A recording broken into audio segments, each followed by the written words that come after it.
The salt-crusted docks of Port Marlow groaned under the weight of a dying afternoon. Seagulls screamed overhead, their cries swallowed by the crash of waves against rotting pilings.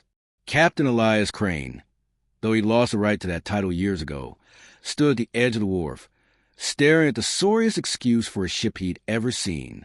The vessel listed to one side like a drunkard at last call.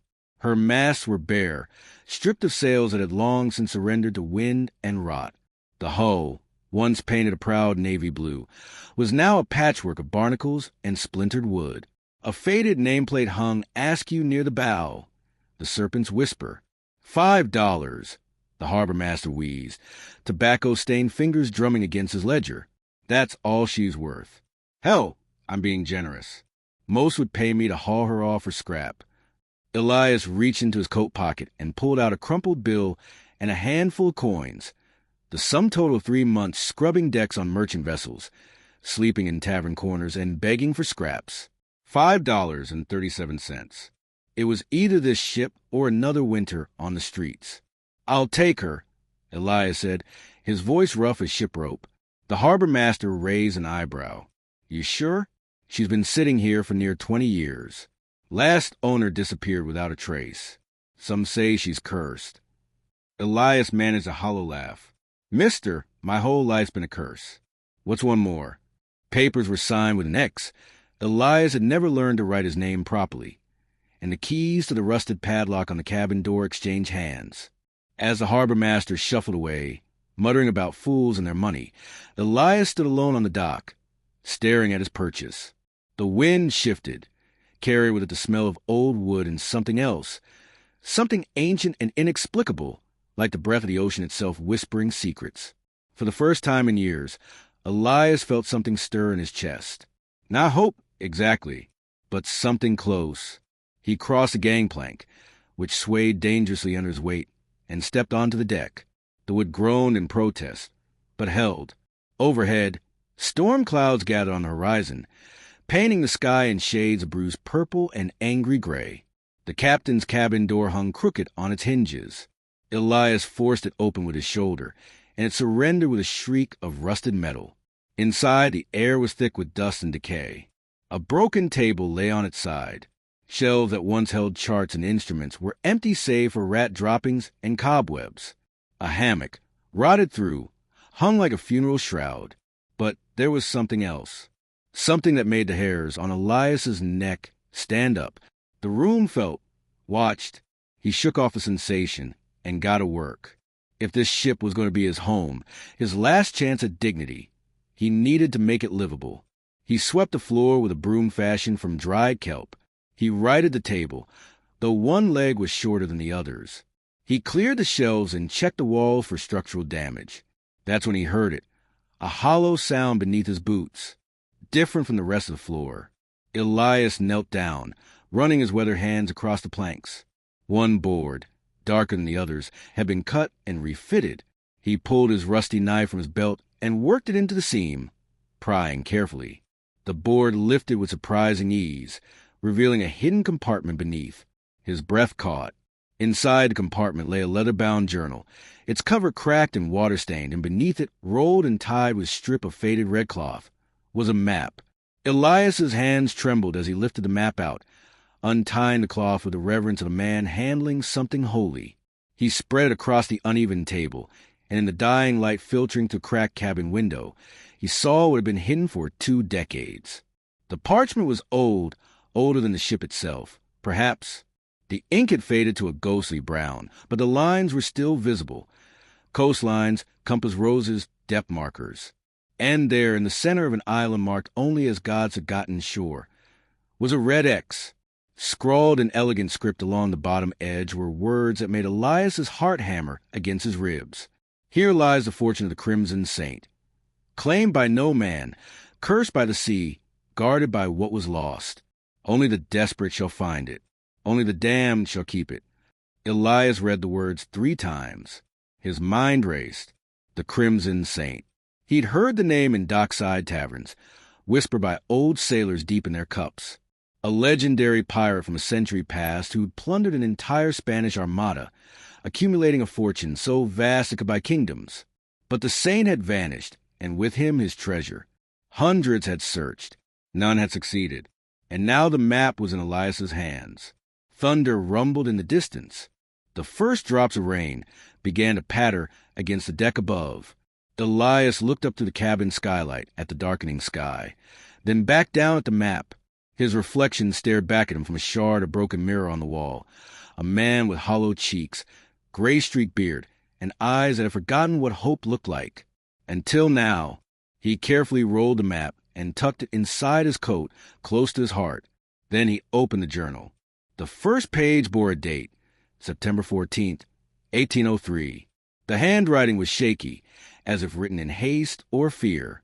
I am Captain Aldous Merrick, master of the Serpent's Whisper, and I write this knowing I may never leave this cabin alive.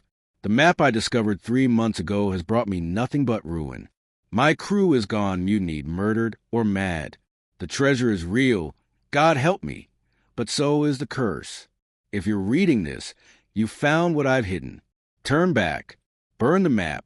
The fortune of the Crimson Saint is not gold or jewels. It is a test. The sea does not give freely. It takes payment in flesh, in sanity, in souls. Turn back while you still can. The entry ended there. The remaining pages were blank, save for one final scrawl on the last page, written in what looked like dried blood. The ship remembers. Elias closed the journal slowly. Outside, the storm had arrived in full force. Rain hammered the deck like nails. The ship rocked violently, and somewhere deep in her hull, timbers groaned as if waking from a long sleep. A rational man would have heeded the warning, would have thrown the map into the sea, and walked away. But Elias Crane was not a rational man. He was a desperate one. He stood, tucking the journal beside the map, and made his way back onto the deck. The rain soaked him instantly, plastering his hair to his skull. Lightning split the sky, illuminating the harbor in brief, blinding flashes. In those moments of light, Elias could have sworn he saw figures on the deck, shadows of men that vanished when darkness returned. He gripped the ship's wheel, feeling the wood pulse beneath his palms like a living heartbeat. "All right, old girl," he whispered to the Serpent's Whisper. "You and me. One last voyage. One last chance." The ship shuddered, and for a moment, just a moment, Elias heard something that might have been a woman's laugh or the cry of a gull or the moan of wind through rigging. Or perhaps it was the sea itself, accepting his bargain. By dawn, Elias would set sail. By week's end, he'd reach the coordinates marked on the map. And by the time the truth revealed itself, it would be far too late to turn back. The $5 fortune had claimed another soul. The storm had passed by morning, leaving behind a sky scrubbed clean and impossibly blue. Elias stood at the wheel of the Serpent's Whisper, watching the sun climb over the horizon like a gold coin rising from the depths. The harbor was still asleep. Fishermen wouldn't stir for another hour, and the merchants even later. It was the perfect time to disappear. He'd spent the night working by lantern light, patching the worst of the leaks with tar and torn canvas, reinforcing the mast with rope scavenged from other abandoned vessels. The ship would never be seaworthy by any official standard, but Elias wasn't looking for official approval. He was looking for a miracle, or a death worth remembering. The map lay spread across a crate he'd repurposed as a navigation table, weighted down to corners with rusty tools. By his calculations, the island marked as God's Forgotten Shore lay approximately 2 weeks' sail to the southeast, past the Widow's Teeth, a treacherous reef system that claimed more ships than storms and pirates combined. No wonder no one had found the treasure. No sane captain would risk those waters. Elias smiled grimly. Good thing sanity had abandoned him years ago. He raised the tattered sails, gray and patched but functional, and felt the wind catch it with a snap that echoed across the empty harbor. The Serpent's Whisper groaned and creaked, protesting every movement, but she moved. Slowly, reluctantly, she pulled away from the dock. "That's it, girl," Elias murmured, hands steady on the wheel. Just a little further, just a little faith. As the ship cleared the harbor mouth and met open water, something extraordinary happened. The vessel seemed to change, not physically.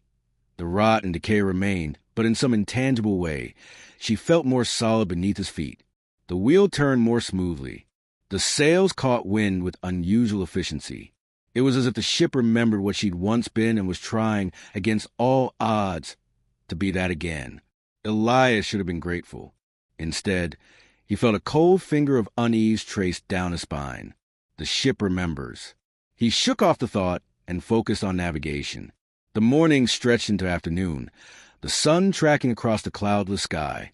Elias rationed his meager supplies, a loaf of stale bread, dried fish, a canteen of water, and kept his eyes on the horizon.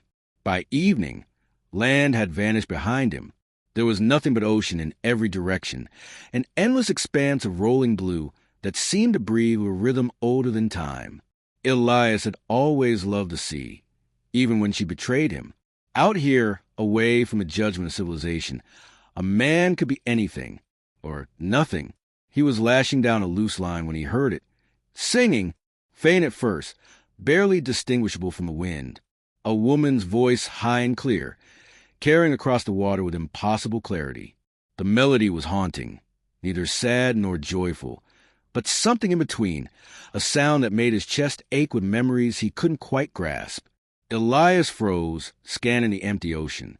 There was nothing, no other ships, no land, just endless water, reflecting the dying light. The singing continued, seeming to come from everywhere and nowhere at once. The words were in a language he didn't recognize, yet somehow he understood their meaning. Come to the deep where the drowned men sleep, where the saint left his gold in the hungry deep. Follow the current, follow the stars, but count the cost of your greed and scars. Who's there? Elias called out, his voice cracking. Show yourself. The singing stopped abruptly, cut off mid-note. The silence that followed was somehow worse, heavy and expectant, as if the ocean itself was holding its breath. Then, from behind him, a voice spoke. You shouldn't have taken the map. Elias spun around, knife drawn. Standing near the mast was a figure that hadn't been their seconds before. A man, or what had once been a man. He wore the tattered remains of a naval uniform from a century past, brass buttons green with corrosion. His skin was pale as he foamed, and his eyes were the color of deep water where sunlight never reaches. Captain Aldous Merrick, Elias whispered, recognizing the face from a portrait he glimpsed in the journal. But you're dead. The ghost, for what else could it be, smiled without humor. Dead is a relative term at sea, Mr. Crane. The ocean doesn't let go of her captains easily, especially those who've seen what I've seen. Elias's hand trembled, but he kept the knife raised. Are you here to stop me? Stop you? Merrick laughed, the sound like water gurgling down a drain. No, I'm here to warn you, though I know you won't listen. They never do. The desperate ones, the broken ones. They see that X on the map and think it's salvation. They don't realize it's damnation written in red ink. I read your journal, Elias said, forcing his voice steady. You wrote that the treasure is real. Oh, it's real. Merrick moved closer, his feet making no sound on the deck. The fortune of the Crimson Saint exists. More gold and jewels than you could spend in 10 lifetimes. But Sebastian Saint, the Crimson Saint, wasn't just a pirate. He was a man who made a bargain with something older than nations, older than God, and the price of that bargain was built into the treasure itself. What kind of price? Merrick's translucent hand reached out, pointing at Elias's chest. The price is you, your soul, your sanity, your very self. The treasure doesn't just sit on that island waiting to be claimed. It claims you. Everyone who sought it has been transformed by it. Some became monsters. Others became martyrs. None became rich. Elias lowered his knife slightly. Then why leave the map? Why hide it in the ship if you didn't want anyone to find it? Because I was a coward, Merrick said softly. I couldn't destroy it. The map, it's part of the curse. It wants to be found. It calls out to men like us, men with nothing left to lose. I thought by hiding it, I could protect others. Instead, I just delayed the inevitable. The ghost began to fade, becoming more transparent with each passing moment. You'll reach the widow's teeth in 3 days. If you're smart, you'll turn back. But you won't. You'll keep going, just like I did, just like the dozen before me.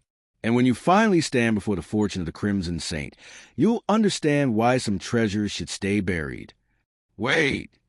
Elias lunged forward, but his hands passed through empty air. Merrick was gone, leaving only the smell of salt and decay. Elias stood alone on the deck, his heart pounding. The sun had fully set now, and stars were beginning to emerge. Thousands of them, more than he'd ever seen from land. The ocean stretched out in all directions, black and fathomless. He should turn back. Every instinct screamed at him to turn the wheel around and sail for shore. Instead, he checked the map, adjusted his course, and kept going. Because Merrick was right about one thing. Men with nothing left to lose don't make sensible choices. They make desperate ones. The night deepened. Elias tried to sleep, but couldn't. Every time he closed his eyes, he heard the singing again, that haunting melody that seemed to come from beneath the waves. And once, just before dawn, he could have sworn he saw a woman standing at the bow, long hair flowing like seaweed, skin luminous in the starlight. But when he blinked, she was gone. By the third day, as Merrick had predicted, the widow's teeth appeared on the horizon. Even from a distance, they looked like what they were named for, jagged black rocks jutting from the water, like the fangs of some enormous beast. The waves crashed against them with such violence that spray shot 30 feet into the air. No channel was visible, no safe passage, just rocks and foam, and the bones of ships that had tried before. Elias stood at the wheel, the map in one hand, his other gripping the splintered, which so hard his knuckles went white. This was it, the point of no return. Behind him, he heard footsteps, multiple footsteps. He turned and saw them, a dozen translucent figures standing on his deck, sailors from different eras, wearing different uniforms, but all sharing the same expression, hunger mixed with warning. Turn back, they whispered in unison, their voices like wind through rigging. Turn back while your soul is still your own. Elias looked at them, then at the impossible passage ahead, then down at the map with its red X marking a fortune that might be salvation or damnation. He smiled, a wild, broken thing. I didn't pay $5 to turn back now. He spun the wheel hard to starboard, and the serpent's whisper plunged toward the widow's teeth. The ghost screamed, but Elias couldn't tell if it was in warning or celebration. The ship dove into the passage, rocks looming on both sides. The keel scraped stone with a sound like bones breaking. Water crashed over bow, threatening to swamp them. Elias held the wheel steady, steering by instinct and desperation, threading through gaps that seemed too narrow, riding currents that should have dashed them to pieces. And then, impossibly, they were through. On the other side of the widow's teeth, the ocean was calm, unnaturally calm. The water was a deep, crystalline blue, and in the distance, shrouded in morning mist, was an island, God's forgotten shore. The ghosts had vanished. Elias was alone again. He checked himself for injuries and found none, not even a bruise. The ship had sustained more damage, but she was still afloat, still moving forward. As they approached the island, Elias saw white beaches, lush jungle, and at the center, rising above the tree-line, the ruins of what looked like an ancient temple. Birds circled overhead, but they made no sound. Everything was silent except for the lap of waves against the hull. Elias dropped anchor in the shallows and prepared a small rowboat he'd found in the ship's hold. As he climbed down into it, he took one last look back at the serpent's whisper. The ship sat there, battered and broken, but somehow proud. "Wait for me, girl," he said softly. "This won't take long." The ship's timbers groaned in response, and Elias could have sworn it sounded like laughter. He rowed toward the beach, each stroke bringing him closer to the answer he'd been seeking. The fortune of the Crimson Saint was close now. He could feel it in his bones, in his blood, in the unnatural stillness of the air. What he couldn't feel, what he refused to acknowledge, was a creeping certainty that he'd already paid more than $5 for this voyage. And the final bill was still coming due. The rowboat scraped against white sand that sparkled like crushed diamonds. Elias stepped onto the beach, and the moment his boots touched the island, everything changed. The silence broke. Birds shrieked from the jungle canopy, harsh, discordant cries that sounded almost like human screams. The wind picked up, carrying with the scent of flowers and rot, sweetness, and decay mingled into something that made Elias's stomach turn. He pulled the rowboat higher onto the beach, securing it with a rope tied to a piece of driftwood. Then he turned to face the island proper, one hand resting on the knife at his belt, the other clutching the map. The jungle began just beyond the beach, a wall of green so dense it seemed impenetrable. But there, almost hidden by hanging vines, was a path, not a natural animal trail. This had been cut by human hands, though long ago. Stone markers flanked the entrance, carved with symbols that looked like a mixture of Christian crosses and something far older, far more primal. Elias hesitated. Every instinct told him to turn back, to climb into the rowboat and forget this madness. But when he looked back at the serpent's whisper, anchored in the crystal water, he saw figures moving on her deck. The ghosts had returned, and they were watching him with those hollow, hungry eyes. There was no going back. There never had been. He entered the jungle. The temperature dropped immediately, despite the tropical location. The canopy overhead was so thick that only scattered beams of sunlight pierced through, creating a twilight world of shadows and sudden, blinding brightness. The path wound through massive trees with roots like serpents, past flowers that bloomed in impossible colors, blues and purples and reds so vivid they seemed to pulse with their own light. As Elias walked, he became aware that he wasn't alone. Things moved in the underbrush, keeping pace with him. He caught glimpses of shapes that might have been animals or might have been something else entirely. Once, he saw what looked like a child standing among the trees, but when he called out, the figure vanished like smoke. The path climbed steadily upward, following the island's rising terrain. Elias's breath came harder, his clothes soaked with sweat despite the strange cold. Time seemed to lose meaning. He might have been walking for minutes or hours. There was no way to tell in perpetual twilight. Finally, the jungle opened up, and Elias stumbled into a clearing. The temple stood before him. It was magnificent and terrible in equal measure. Built from black stone that seemed to absorb light rather than reflect it, the structure rose 3 stories high, covered in elaborate carvings that depicted scenes of ships and storms, of men drowning and treasures glittering beneath waves. At the apex of the temple, a stone figure stood with arms raised, a man in pirate's garb, wearing a crown made of coral and holding a cutlass that pointed toward the sky. The Crimson Saint himself. But it was the entrance that drew Elias's attention. Massive doors stood open, revealing darkness beyond. And carved above those doors, in letters that seemed to have been burned into the stone, were words in Spanish. El-que buscasera encontrado. El-que tomacera tomadu. He who seeks shall be found. He who takes shall be taken. Elias's hands trembled as he pulled the map out again, confirming what he already knew. The X marked the center of the temple. The treasure was inside. He took a deep breath, whispered a prayer to a god he'd stopped believing in years ago, and stepped through the doors. The darkness swallowed him whole. For a moment, Elias was blind, stumbling forward with his hands outstretched. Then, impossibly, light bloomed around him. Torches mounted on the walls burst into flame one by one, illuminating a vast chamber that shouldn't have been able to fit inside the temple's exterior dimensions. The walls were covered in murals depicting the life of Sebastian Saint. Elias saw him as a young man, kneeling before a dark figure that might have been a priest or might have been something else. He saw Saint's rise to power, his ships conquering the Spanish Main, his reputation growing from mere pirate to legend. And he saw the bargain. A scene painted in disturbing detail, showing Saint standing in a chamber much like this one, cutting his palm and letting blood drip into a chalice held by a woman whose face was hidden behind a veil. But it was the center of the chamber that stole Elias's breath. The treasure was real. Mountains of gold coins spilled across the floor, glittering in the torchlight. Chests overflowed with jewels. Rubies the size of fists, emeralds that glowed with inner fire, diamonds that split the light into rainbow fragments.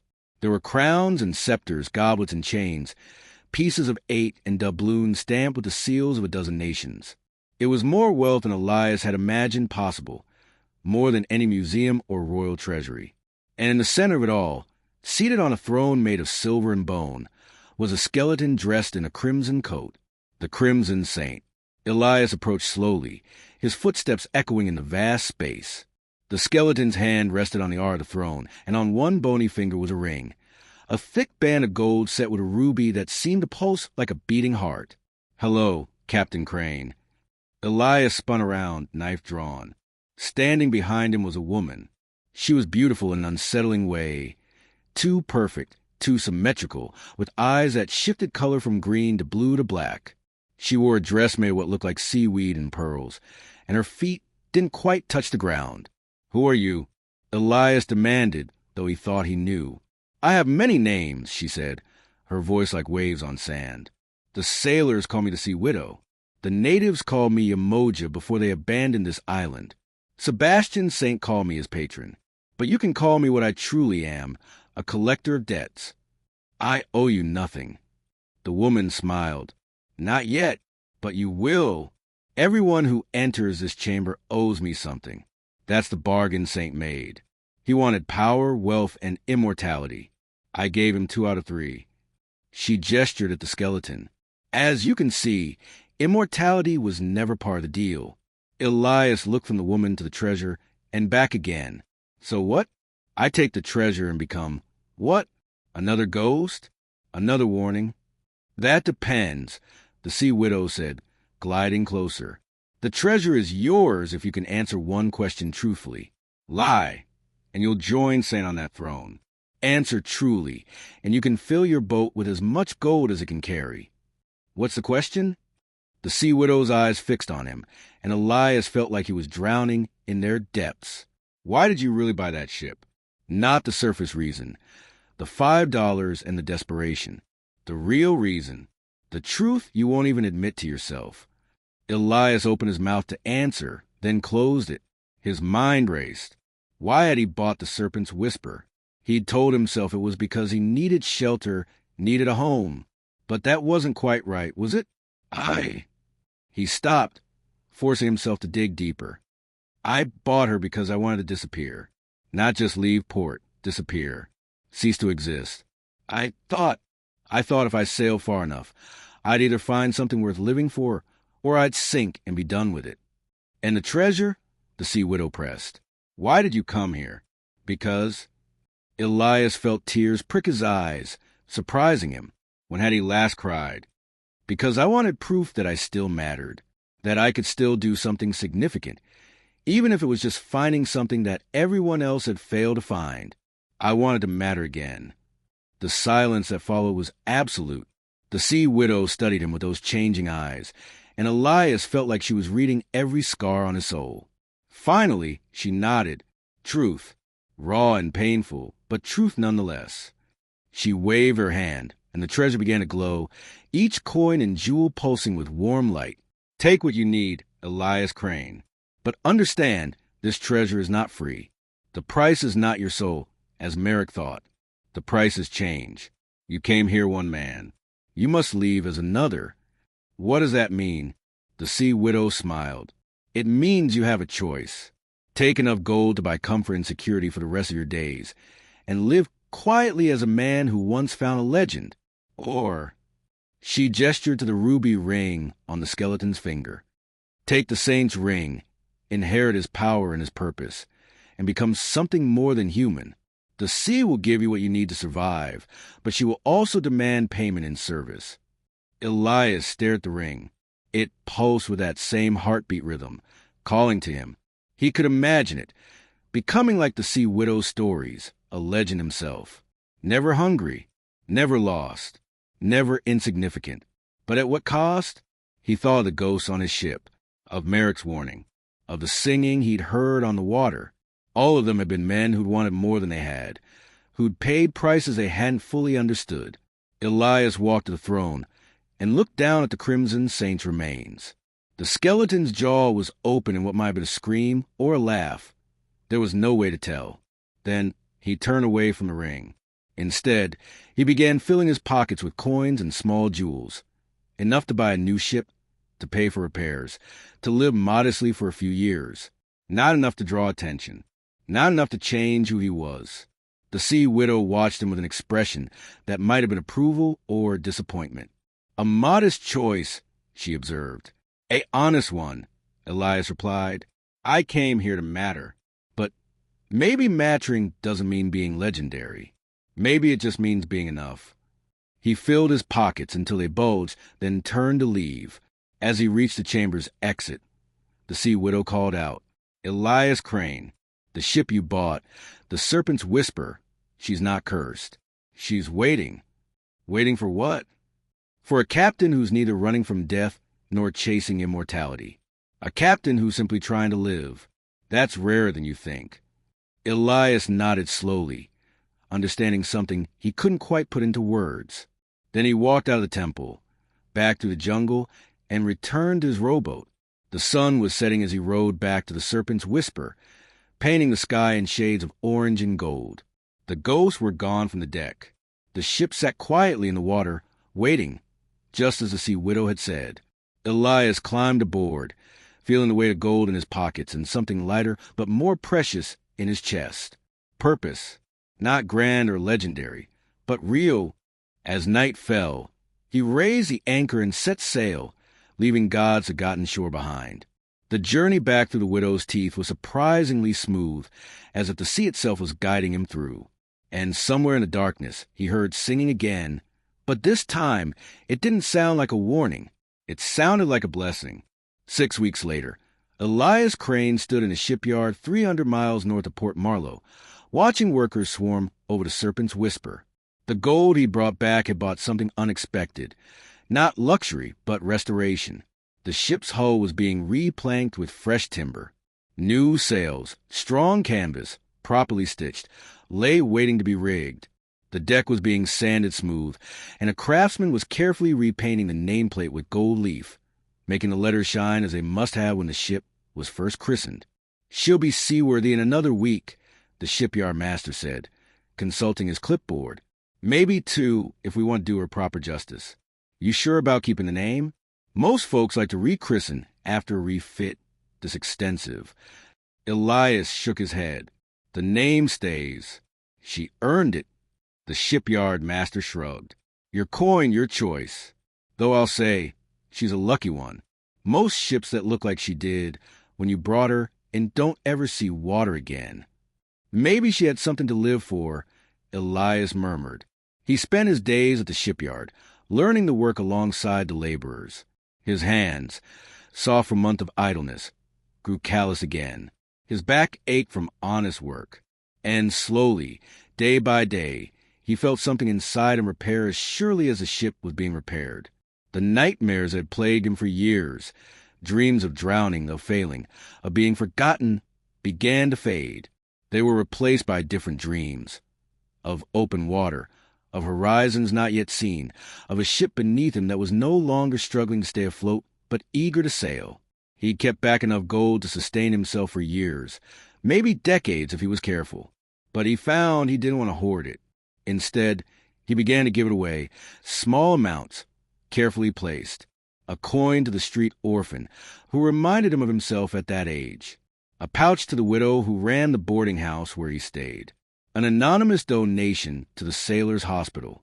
Each time he gave some away, the gold seemed to grow warmer in his pocket, as if approving.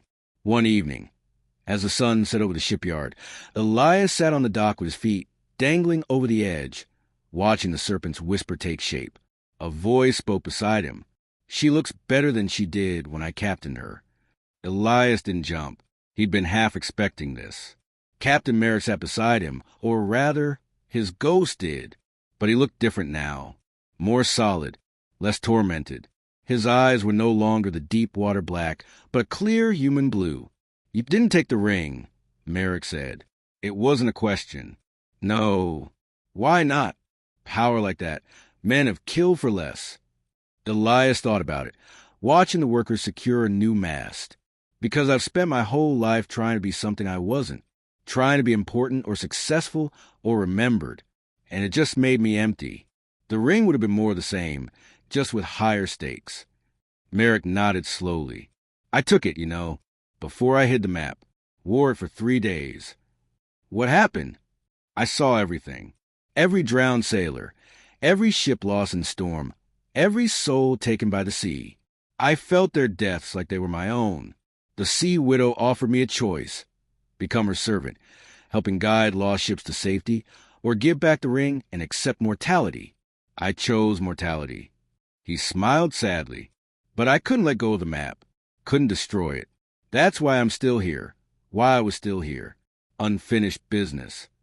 Elias noticed the past tense. Merrick's form was becoming more transparent. You finished it. You found the treasure, and made a choice I couldn't make. You let go. Now I can too. He stood, and the setting sun shone through him like stained glass.